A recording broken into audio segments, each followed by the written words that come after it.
Hello, my dear students. Welcome back to Intellify. I am Bhavya from Hansraj Mahila Mahavidyalaya. Today, we are going to discuss about arrays in C++.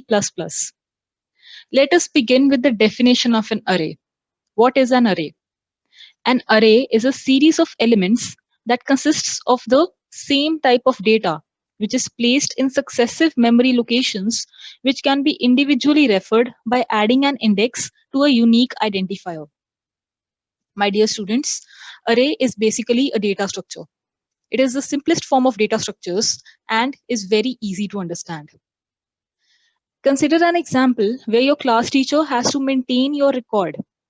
आपके 6 subjects के marks आपकी teacher को record उसका maintain करना है. तो अलग अलग वेरिएबल्स, मैथ्स के लिए अलग वेरिएबल, इंग्लिश के लिए अलग वेरिएबल लगाने से बेटर है कि वो एक अरे बना ले.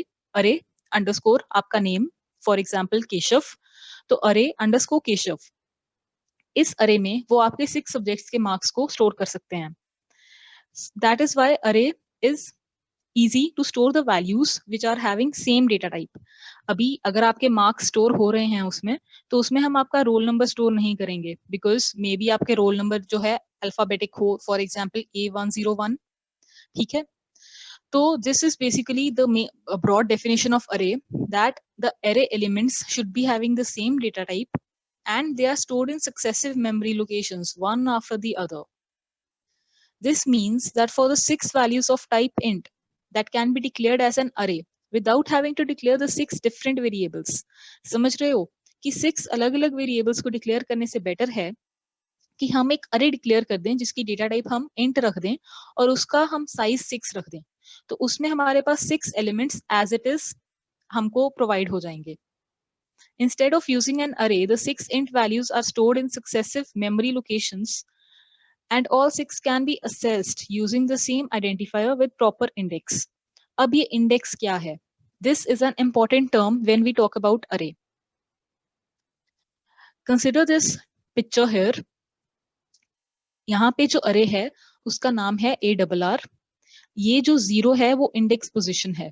Square brackets में हम इसको mention करते हैं और end में हम semicolon लाते हैं. ARR is the array variable. 0 is the index of the element to be accessed. और ये आपको point करके बता रहा है कि this is the 0th element. यहाँ पे array size is 6 and the index position starts from 0.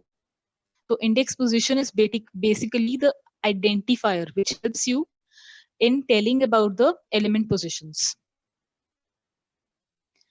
Now we are going to discuss about declaring arrays, कि हम array को declare कैसे करेंगे. ये है हमारा syntax. पहले हम लिखेंगे data type, फिर हम लिखेंगे array का name और फिर array का size. तो my dear students, data type mention करते वक्त आपको ध्यान रखना है कि जो डेटा टाइप आप मेंशन कर रहे हैं वो C++ की वैलिड डेटा टाइप हो. फॉर एग्जांपल इंटीजर के लिए इंट, फ्लोट, डबल, ये सब वैलिड डेटा टाइप्स हैं. आप अपनी तरफ से कोई कॉम्प्लेक्स डेटा टाइप मेंशन नहीं कर सकते.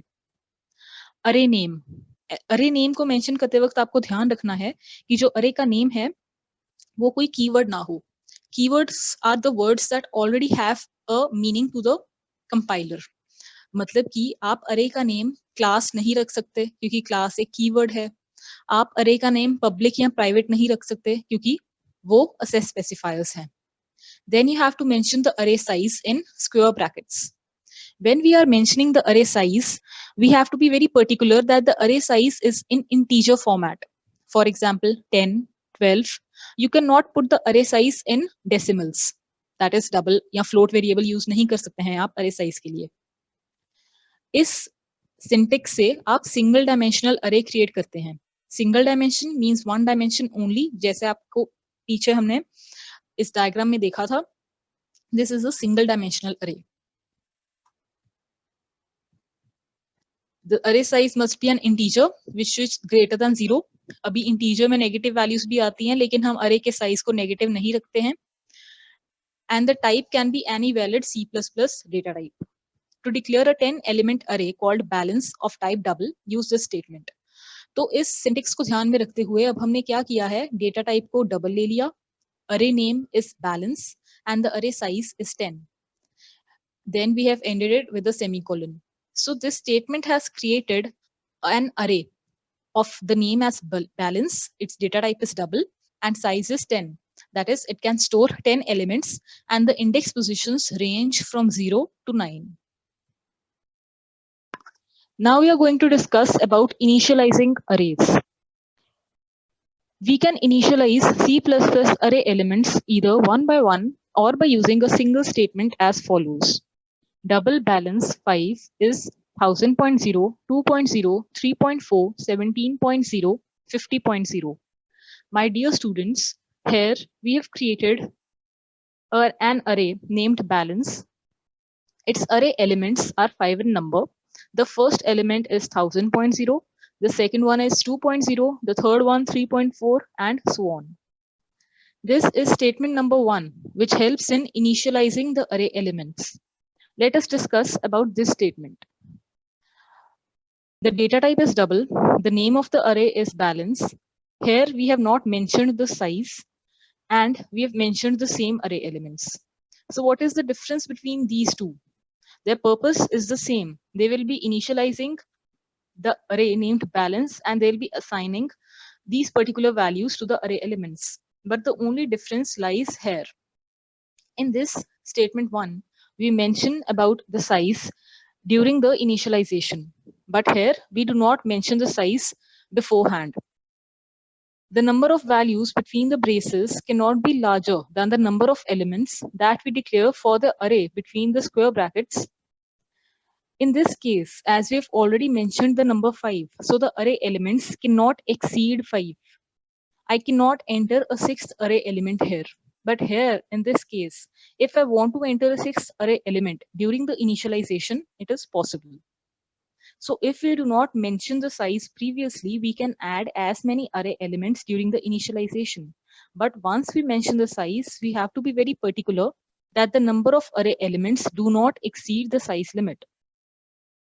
If you omit the size of the array, an array is just big enough to hold the initialization. Therefore, if you write this statement, you will create exactly the same array as you did in the previous example. Let us have a look at this particular statement. Here, we assign the value 50.0 to the 4 plus 1, that is fifth array element. I hope you understood why I did 4 plus 1, because the index positions start from 0. So here, the fifth element of the array balance is assigned a value 50.0, that is, this particular value is initialized. The above statement assigns the element number fifth in the array a value of 50.0. Array with the fourth index will be the fifth one, that is the last element, because all arrays have 0 as the index of the first element, which is also called base index. Moving on to our next topic, that is assessing the array elements. The values of any type of the elements in an array can be assessed just like the value of a regular variable of the same type. When we talk about the array elements and when we talk about any other variable, there is no main difference. The syntax here is name and index. Name of the array followed by the index position. Let us consider this diagram. Here we have created an array of size 5. These are the memory positions allotted to it. Consider an array which has 5 elements and each of those elements are of type int. The name which can be used to refer to each element is the following. This first element is represented as ARR0. The second element is represented as ARR1. So here 0, 1, 2, 3 and 4 are the index positions of these array elements. For example, this particular statement stores the value 75 in the third element of array. ARR2 stores the value 75. So we know that ARR2 refers to this memory location. So here the value of 75 is stored. Now we have reached the end of this video. The last topic that we are going to discuss is the advantages and the disadvantages of arrays. When we talk about the advantages, as I already stated, that these are the simplest form of data structures. So random access of array elements is possible using the array index. When I want to assess the array element, I can directly mention its index position and I can assess that particular element. It is very easy. Use of less line of code as it creates a single array of multiple elements. If I want to store the marks of 10 subjects, 15 subjects, whatever the number may be, I can store it using a single line of code. Easy access to all the elements. I can easily assess all the elements. This is kind of similar to the first point. I can easily assess all the elements using their index positions. Traversal through the array becomes easy using a single loop. My dear students, we use for loop when it comes to assessing the array elements. For loop is used, which makes the traversal in an array very easy. Sorting becomes easy as it can be accomplished by writing less lines of code. We use the for loop and we use the sorting techniques that make the array a very advantageous data structure. But there are some disadvantages that are connected to arrays. It allows a fixed number of elements to be entered, which is decided at the time of its declaration. My dear students, as we discussed in the previous example, if I already mentioned that the size of the array would be 5, then it can store only 5 array elements. I cannot assign a sixth element to it. Unlike a linked list, an array in C++ is not dynamic. Linked list is an other data structure that is comparatively advanced than an array, and it kind of omits this disadvantage of an array. Means this particular disadvantage of an array is not present in linked lists. Insertion and deletion of elements can be costly since the elements are needed to be managed in accordance with the new memory allocation. When we insert or delete the elements in an array, their memory locations are changed. So this leads to confusion. That's it for today's video. Thank you for your patience.